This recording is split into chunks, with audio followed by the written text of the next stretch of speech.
భగవంతుని యొక్క పాదారవింద సంసేవనము ధ్యానమునందు కలిగేటటువంటి అమృతపానమునకు అలవాటు పడి మద్దెక్కినటువంటి చిత్తము దేనిని చూస్తున్నా కూడా భగవంతుణ్ణి స్మరించకుండా ఉండలేని స్థితి ఏర్పడుగాక. కాబట్టి దేవదేవుని చింతించు దినము దినము. నిజంగా ఒక రోజన్న మాటకు అర్థం ఏమిటంటే ఆయనని ఒక్కసారైనా స్మరించగలిగావా? కృతజ్ఞతాభావంతో మనసు బరువెక్కిపోయి, ఈశ్వర ఇంత మహోపకారం చేశావా, ఇవాళ నా చేత ఏమి చేత కాని వాడితో ఇంత గొప్ప రోజున నా చేత నృసింహతత్వాన్ని చెప్పించావా, తండ్రి నీకు నమస్కారం. నీ మనసు బరువెక్కిందా? నువ్వు కట్టుకున్న బట్ట చెమట పట్టి నీకు ఇచ్చిన విడిదిలోకి వెళ్ళి విప్పేసినప్పుడు ఇవాళ స్వామి నీ గురించి చెప్పడంలో డొక్కలు నిప్పెట్టి లోపలి బట్ట చెమటెక్కింది, చాలు నా జన్మకి ధన్యం అనగలిగావా? ఆ రోజు నీకు ధన్యత. దేవదేవుని చింతించు దినము దినము, చక్రహస్తుని ప్రకటించు చదువు చదువు, కుంభినీదవు చెప్పెడి గురుడు గురుడు, తండ్రి హరిజేరుమని ఎడి తండ్రి తండ్రి. ఇవన్నీ నేను వ్యాఖ్యానం చేస్తూ కూర్చుంటే 6 నెలలు చెప్పాలి. కాబట్టి నాన్నగారు ఇది కదా కావలసింది.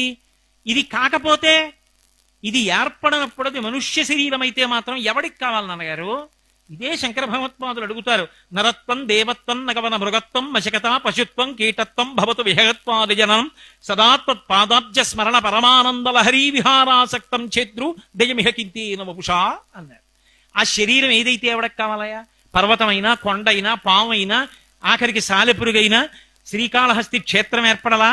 ఏ వేదంబు పఠించలూత భుజగం వేశాస్త్రముల్ సూచే తాని విద్యాభ్యాసమనుర్చకరి చించే మంత్రము ఊహించే బోధావిర్భావ నిధానముల్ చదువులయ్యా కాదు నీ పాద సంసేవాసక్తియ కాక జంతుతకిన్ శ్రీకాళహస్తీశ్వర.